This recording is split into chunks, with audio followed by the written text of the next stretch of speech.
कि विधायक साहब बोले और वो बताएं कि हम क्या मदद करेंगे। बाद में पता लगेगा कि मैं कहूंगा भाई कोई बात होगी तो जवाब हम देते, लेकिन आप लोग भुलवा रहे हैं कमेटी वालों। तो मैं तो एक ही बात कहना चाहता हूं आप लोगों से, जितने भी लोग आए हैं वो हाथ खड़ा करके बता दें कि डोंगरी बांध निरस्त हो तो बताएं हमें कभी निरस्त चाहते हैं। तो मेरा जो फैसला है वो सुन लो आप, मेरे साथ हैं आप लोग। तो रमेश मीणा आपके लिए वो कहते हैं ना कि आपका पसीना गिरेगा तो वहां हम खून बहा देंगे, और गोली खाने के लिए रमेश मीणा तैयार है, क्योंकि यहाँ भाषण बहुत लोगों ने दिए हैं। सम्मानीय नेता हमारे और भी आए, सबका नाम नहीं ले चुका मैं, और यहाँ विराजमान है। हम एक बात करना चाहते हैं, क्योंकि आप 6 महीने से साल भर से जो भी कर रहे हैं, बार बार मीटिंग होती है। चकेरी में बड़ी मीटिंग हुई, आज जोड़ी में हुई है, बड़ी मीटिंग हुई है। आप निर्णय क्या चाहते हैं? निर्णय पर तो पहुंच नहीं पा रहे हो। अभी हमारे प्रहलाद जी कह रहे हैं कि कलेक्टर साहब आए, ज्ञापन ले जाएंगे। ज्ञापन से क्या होगा? कलेक्टर ले जाएगा तो वो सरकार को पहुंचा देगा, वो फैसला तो नहीं करेगा कि कलेक्टर कह देगा कि भाई निरस्त कर दिया हमने। और दूसरी बात, हमारे विधायक साहब कहेंगे अभी कि मैं आपको मुख्यमंत्री के पास ले जाता हूं, एरीगेशन मिनिस्टर से बात करा दूंगा। तो मुख्यमंत्री से तो हम भी बात करना जानते हैं, मिनिस्टर तो क्या है, मुख्यमंत्री से बात करेंगे तो हम भी कर लेंगे। हम तो चाहते हैं कि आप सरकार में हो, विधायक हो, आप गोठवाल जी बैठे हैं, खंडार के विधायक, वो सुन लें, किरोड़लाल जी मिनिस्टर बैठे हैं। भाई जब विपक्ष में थे तो लाशों की राजनीति किया करते थे, अब छापे की राजनीति कर रहे हैं। अरे डोंगरी बांध आपको कैसे बन रहा है यहाँ पर, उसको निरस्त कैसे क्यों नहीं करवा पा रहे हो? तो इसमें उनको बोलना चाहिए, सरकार में नहीं बोलेगा, मंत्री है, विधायक है। तो आप लोगों को पता होगा, कुछ लोगों को, मैं पहली बार संसदीय सचिव बना था तो बजनो भवन डकैत थे, उन्होंने गोली मार के एक आदमी को मार दिया था। मैं संसदीय सचिव था, राज्य मंत्री का दर्जा था, और मैं उसी समय धरने पर बैठ गया था सांगरा मोड़ पर। 5 बजे तक बैठा, मुख्यमंत्री ने कहा एक भी डकैत इस डांग में नहीं रहेगा। तो उसके बाद डकैत रहा है क्या? कोई डकैत नहीं रहा। तो अब मैं जो कहना चाहता हूं, कोई कह रहा है कि भाई अगला कार्यक्रम क्या होगा। मैं चाहता हूं ये जनता जनार्दन करौली और सभाई माधोपुर की, मुझे पर डे 10,000 आदमी दे समर्थन में, सपोर्ट में, मैं आज से ही धरने पर बैठूंगा या महापड़ाव पे। कोई तैयार हो तो मुझे बता दें, हम तैयार हैं। और ये हमारी गारंटी होगी, जब उठेंगे आर पार की लड़ाई होगी, या तो रमेश मीणा ऊपर गोविंदा नमो नमो हो जाएगा, या निरस्त बांध निरस्त हो जाएगा। उससे पहले रमेश मीणा नहीं उठेगा। आपकी कमेटी उठ जाए, आपके लोग उठ जाए, इसकी जिम्मेदारी आप लोगों की है, जनता की। और एक बात समझ लेना, मैं कोई राजनीतिक भाषण देने नहीं आया हूं। अभी मेरा मन नहीं है कोई मैं एमएलए बनूंगा। अभी 3 साल में विधायक साहब अच्छा काम करें, जनता में अच्छी छवि बनाए। जो काम कर रहे हैं जनता भी जानती है, मैं उसके बारे में क्यों नहीं बात नहीं होगी। बात सिर्फ लोगों ने कहा कि डोंगरी बांध की बात होगी। तो आप लोगों को अभी यही पता नहीं है कि डोंगरी बांध में कौन कौन से गांव तो डूब में आ रहे हैं, कौन कौन से गांव उठेंगे। अभी कोई कहता है शुरू से चल रहा है 76 गांव, 76 गांव नहीं है, टोटल 88 गांव में मेरे पास पूरी लिस्ट है और पूरी जानकारी है। आप चाहें तो मैं बता सकता हूं आपको पता होगा भाई कौन कौन से गांव आएंगे। ये 4 गांव हाड़ौती के, 4 गांव पूरी पानी के, ये तो टोटली हट जाएंगे। हाड़ौती कस्बा हट जाएगा, रहेगा ही नहीं। 21,743 हेक्टेयर भूमि डूब में आएगी। इसका मतलब समझ रहे हो ना? 87,000 बीघा खत्म। तो ये तो आपके साथ एक प्रॉब्लम बड़ी है। इसके साथ साथ जितने भी 10-12 गांव हैं आपके, वो भी लोगों को पता होगा कि वो भी गांव हैं जो वन्य अभयारण्य में आ रहे हैं, वही गांव एनजीटी में आ रहे हैं। गांव आप रेती लाते, वो एनजीटी क्षेत्र कहलाता है। तो आपकी समस्या एक नहीं है, दो समस्याएं हैं, क्योंकि आप लोगों को अभी पता ही नहीं है कि कौन क्या कह रहा है, कौन क्या नहीं कह रहा। अभी तक किसी के पास कागज नहीं है कि भाई इसमें हो क्या रहा है। तो मैं थोड़ा सा आपको शॉर्ट में बता देना चाहता हूं कि उसमें जो सरकार क्या करना चाह रही है कि यहां पर जो बांध बनाने जा रही है उस पानी को 11 जिलों में दिया जाएगा। धौलपुर, करौली, सवाई माधोपुर, दौसा, आपके अलवर के 3-4 जो है, खैरथल है, तिजारा है, आपका डीक है, भरतपुर है, धौलपुर है और उसके अलावा कोटपुतली। इस तरह 11 जिलों में पानी जाएगा और इतना बड़ा बांध बना रहे हैं। इसकी कीमत है फर्स्ट फेज की 1043 करोड़ रुपए लगेंगे। इन्होंने तय किया है कि यहां पर बनाएंगे। अब बात आएगी, लोग कहेंगे कि ये आरसीपी का मुद्दा है, ये नया मॉडिफाइड किया है। पार्वती, कालीसिंध और चंबल को रिवर जोड़ने का जो प्रोग्राम है उसके तहत यहाँ के इंजीनियरों ने आप लोगों को नहीं बताकर उन्होंने ढूंढा है कि कम पैसे में, कम लागत में और स्टेट हाउस का हार्ड हो वहां पर बांध को बनाया जाए। तो ये बांध यहाँ पर लाए हैं। तो इसकी लेंथ ज्यादा लंबी नहीं होगी, इसकी लेंथ केवल 1600 मीटर होगी, लेकिन इसका डूब का क्षेत्र पहले फर्स्ट फेज में 220 मीटर पर बनाते हैं एमडब्ल्यूएम पर। तो इसमें करीब 68 गांव जाएंगे और 227 पे तय कर रखा है इन्होंने। तो उसमें 88 गांव जाएंगे, जोड़ी भी है। लेकिन कुछ गांवों की तो स्थिति ये होगी, वो मैं आपको थोड़ा सा बता दूं कि इसकी जो क्षमता है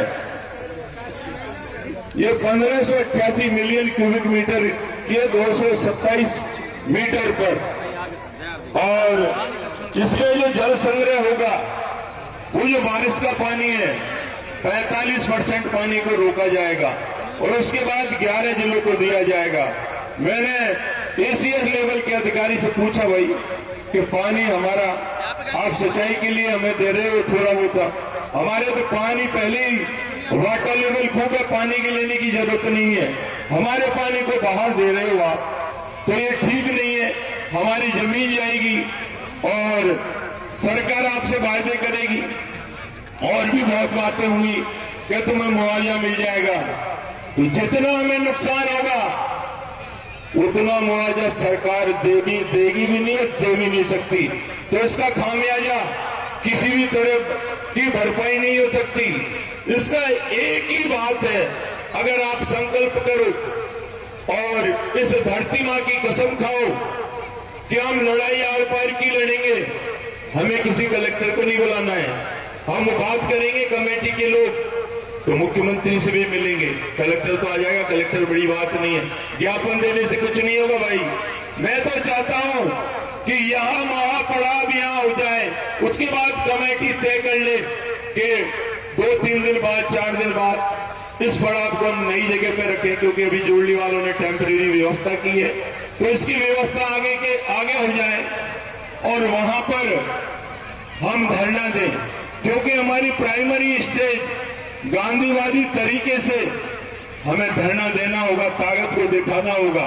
नहीं तो क्या होगा, आज भी मैं देख रहा था, मैं भी करीब यहाँ पर 1 बजे आया हूं, हमारे जो भाई बहन आए हैं बस अब जाने की तैयारी में, 12-1 बजे आएंगे, 4-5 बजे चले जाएंगे, फिर उसके बाद दूसरे दिन आएंगे, बुलाएंगे तो फिर 2-4 दिन बाद कोई प्रशासन का प्रेशर आ गया या कोई अन्य प्रॉब्लम हो गई तो उसमें से 1/4 भी नहीं दिखेंगे। लेकिन मैं आपसे कहना चाहता हूं, ये छोटा मुद्दा नहीं है, बहुत बड़ा मुद्दा है और आसानी से नहीं सुलझेगा, क्योंकि मुख्यमंत्री जी भी बात करने के लिए तैयार हैं, हम उनसे बात कर लेंगे, कमेटी बात कर लेंगे, पंच पटेल बात कर लेंगे, इसकी अगुवाई पंच पटेल करें। हम नहीं कहते कि हमारे नेतृत्व में धरना दिया जाए, पंच पटेलों के नेतृत्व में जो लोग इससे ग्रसित हैं वो लोग आगे आए, क्योंकि हाड़ौती कस्बा बैठा है, उनको पता ही नहीं है, अभी रूपपुरा है, परदौनपुरा है, एकट है, किराड़ी है, ये तो बिल्कुल उठ जाएंगी, पूरी पहाड़ी है, आपके वीर जो गांव हैं वो बिल्कुल उठ जाएंगे, सबके नाम मैं बता दूं आपको। और इसमें जो भूमि जा रही है आपकी, वो भी मैंने बता दिया। इसमें रेलवे के भी मौलाना स्टेशन है, मकोली है, इसके बीच में 2 पुल जाएंगे। उसके बाद मोरल नदी पर जो नीमोदर रेलवे स्टेशन के बीच में है एक पुल, यहां भी नया बनेगा। तो रेलवे तो 4 ट्रैक बना देगी। लेकिन इसमें सबसे महत्वपूर्ण बात है कि कोर एरिया फॉरेस्ट का आ रहा है, जिसको इको सेंसिटिव जोन जिसमें कहते हैं कोई भी क्रियान्वित कोई नहीं होगा काम, वहां भी उसको भी इसकी भी जमीन जा रही है। सबसे बड़ी बात है सरकार में जो लोगों ने मैसेज पहुंचाया है कि किसानों की भूमि कम है, सरकारी भूमि ज्यादा है और कुछ बफर की है।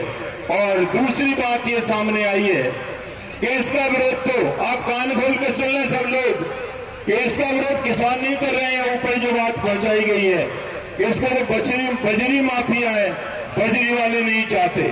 तो हम तो उन लोगों को भी कहना चाहते हैं जो बजरी के लिए रास्ता बना रहे हैं, बजरी को लाना चाहते हैं, अरे बांध नहीं बंधेगा तो बजरी भी आ जाएगी और भी काम हो जाएंगे। तो इसमें भाई काम करो, लोगों की मदद करो। और हम चाहते हैं किसी भी कीमत पर डोंगरी बांध रद्द होगा और होके रहेगा। जनता का साथ चाहिए, समर्थन चाहिए। हम कोई राजनीति नहीं करते, हम आगे लेना चाहते हैं। हमारे विधायक साहब आगे आए, कंडार का विधायक आगे आए, किरोड़ी लाल जी हैं, वो आगे आए। बातें तो बड़ी बड़ी करते हैं कि थूक के चाटता नहीं, वो चाट लिया, फिर मंत्री पद पे वापस आ गए। तो ये बात नहीं बनेगी। चुनाव आता है तो जूतियां उठा लेते हैं पंचों की। अब बात क्यों नहीं सुन रहे भाई, आप सामने क्यों नहीं आ रहे? क्योंकि मैं बात बोल रहा हूं वो खरी खरी बोल रहा हूं, किसी के नहीं है। मेरी गलती होगी, मैंने गलती की, लोगों ने माना जैसा, हमें चुनाव हरा दिए, कोई बात नहीं। बहुत अच्छी, जनता का अच्छा निर्णय है, इसमें कोई बुरी बात नहीं है। जनता सबको मौका देती है, हंसराज जी को मौका दिया है। तो आप चरण ठोकरो मत रहो, इसलिए चरणों में ठोकरो तो लगाओ, जनता का काम करो। ठोक लगाने से काम नहीं चलेगा। 2 साल तो आपके निकल गए, क्योंकि मैं आपके सामने बोल रहा हूं, पीछे होते तो नहीं बोलता, क्योंकि हम मना थी पटवालों की। लेकिन आप यहाँ विराजमान हैं तो आपके कान खोल के सुन ले कि जनता की भलाई के लिए आप बात तो बहुत अच्छी चीज करते हो, और झूठ बोलने में नरेंद्र मोदी से भी आगे हो, कोई मुकाबला ही नहीं है आपका। पर हम चाहते हैं आप कुछ भी करो, आपको 3 साल मिले और आगे भगवान दे, हमें कोई आपत्ति नहीं है, आपको और विधायक बनाए, इसमें कोई जनता निर्णय करती है। लेकिन जो जनता की प्रॉब्लम है, वो सबसे बड़ी प्रॉब्लम है कि इधर हमारे साथ डोंगरी बांध के बीच में हमें फंसा दिया है। हमारी जमीनों को ये कब्जा कर लेंगे लोग और बाहर पानी देंगे। अरे हम क्या तापेंगे, यहाँ से पानी ले जाके वहां दे देंगे। अरे सरकार 1000 करोड़ की जगह 4000 करोड़ खर्च करे, उस जगह को चेंज कर दे, ज्यादा से जहां लोगों को कम से कम नुकसान हो वहां ले जाए। योजना दूसरी भी है गुजरात में, जो नदियों को पुनर्जीवित किया है। अरे तुम जहां जहां नदियां हैं उनको पुनर्जीवित कर दो, पानी वहां का वहां मिल जाएगा। बारिश का पानी आता है उससे रोको और लोगों को पानी पिलाओ। ये क्या तय कर जाएगा 45% इस योजना का पानी 11 जिलों को ले जाएंगे। तो यहाँ कोई चारागाह जमीन है क्या जो चमड़ जाएगा, जो जोत लेगा? ऐसा नहीं जोत पाएगा। तो मेरा आपसे निवेदन है कि आप बिल्कुल सतर्क और सावधानी से, यदि मैं कोई गलती करता हूं तो आप मुझे बताएं। हम चाहते हैं कि जो कमेटी बनी है, कमेटी से पूछा उन्हें कुछ लोगों से कि आपको कोई जानकारी है क्या? आपने कहा हमने आरटीआई में लगाया। ये हमारा पूरा प्रबंधन मेरे पास है, सरकार जो क्या कर रही है। अभी 4 तारीख को भी मीटिंग हुई, पीपीटी हुई, उसका प्रेजेंटेशन भी मेरे पास है। जितने भी 88 गांवों की लिस्ट हमारे पास है, कौन कितना परसेंटेज प्रभावित होगा, कितना एरिया प्रभावित होगा, कितनी जनसंख्या प्रभावित होगी, जमीन और दोनों का कागज हमारे पास है। लेकिन जो हमारे साथ भेदभाव हो रहा है कि यहाँ पर डोंगरी बांध को लोग संघर्ष कर रहे हैं। दूसरी बात, आपका करौली और धौलपुर, उसमें आपका अभयारण्य का डिनोटिफिकेशन हो गया। अब ये लोग कहेंगे कि भाई ये तो आपकी सरकार में हो गया, ये आपकी सरकार में हो गया। अरे हमारी सरकार चली गई, आप बताओ कि आप क्या करोगे? ये जवाबों में गलियों में मत घुसो, हमारा काम करने के लिए आप विधायक हो। यदि मैं विधायक होता तो मेरी जिम्मेदारी थी। अब आप विधायक हो, इधर उधर मत जाओ, कांग्रेस ने किया, बीजेपी ने किया। हम डोंगरी बांध को रद्द करवाना चाहते हैं। दूसरा हमारा मुद्दा है कि करौली धौलपुर जो वाइल्ड लाइफ का डिनोटिफिकेशन हुआ है वो भी रद्द होना चाहिए। तीसरा मुद्दा जो सवाई माधोपुर जिला आ गया, आपका करौली जिला आ गया, आपका धौलपुर जिला आ गया, तो पूर्वी राजस्थान का आपने पूरा हिसाब कर दिया। तो क्या भारतीय जनता पार्टी राज में नहीं आना चाहती या लोगों का भला नहीं करना चाहती? तो इस मंच के माध्यम से मैं माननीय मुख्यमंत्री महोदय से निवेदन करना चाहता हूं कि छोटा मुद्दा नहीं है, यहाँ के लोगों के लिए रोजी रोटी का सवाल है। वर्षों से लोग रह रहे हैं, यहाँ मंदिर मस्जिद सब कुछ बने हुए हैं, पुराना बेम है इनका। अब इनको उजाड़ दोगे और उसके बाद डैम बना दोगे और दूसरे जिलों को पानी दे दोगे, तो ये अच्छी बात नहीं है और इसको हम किसी भी कीमत पर बर्दाश्त नहीं करेंगे, कोई समझौता नहीं करेंगे। तो अब आप हाथ खड़े करके ये बताएं कि हमें कलेक्टर की जरूरत नहीं है, कलेक्टर नहीं आएगा, कोई जरूरत नहीं है। आप हाथ खड़े करके बताओ कलेक्टर की जरूरत नहीं है हमें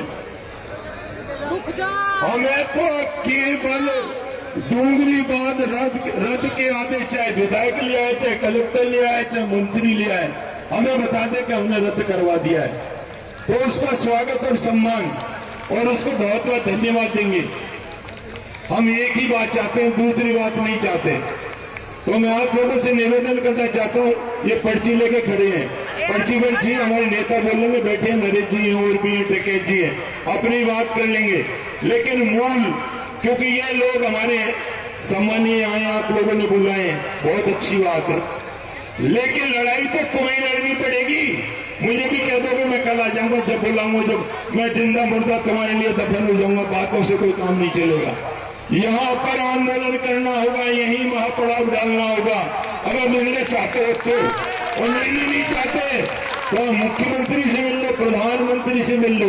सरकार की योजनाएं ऐसे आसानी से नहीं रुकती है, क्योंकि सरकार भी जब प्रेशर डालेगी तो पंच पटेलों को भी तोड़ती है, दूसरे में हथकंडे बनाती है। बीजेपी कांग्रेस के नेता भी आएंगे, वो टिकट बांटेंगे अभी पंचायत राज के, और उसको भी खंडित करना चाहेंगे कि ये जो योजना चल रही है, जो स्कीम चल रही है, इसको हम कैसे खत्म कर दें, आपस में लड़वा दें। अधिकारी भी तुमसे बात करेंगे, हमसे बात करेंगे, चिकनी चुपड़ी बात करेंगे।